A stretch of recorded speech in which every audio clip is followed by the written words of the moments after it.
So lalabas nga kaming mag-iina ngayong araw kaya eto nga ay nire-ready ko na ang aming e-bike.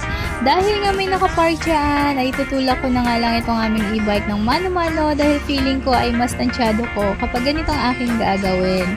So ayun na nga, after ko nga paliguan at bihisan itong mga batang makukulit ay umalis na nga kaagad kami at nagtungo nga dito.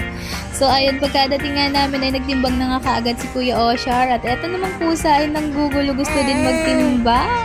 So medyo natagalan nga kami sa part na yan dahil dito sa pasaway na pusa. After nga ni Kuya magtimbang ay yung height naman. Pagkatapos nga ng agenda namin dito sa health center ay umuwi na nga rin kami kaagad.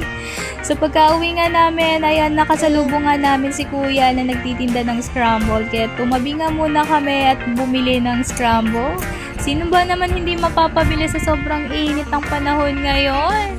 So ayun na nga, umuwi na nga rin kami kaagad dahil nga dadaan pa kami sa tindahan ng itlog at kami nga ay bibili ng itlog. So kami na nga lang ni Kaya ang bumaba at nagstay na lang yung dalawa sa e-bike.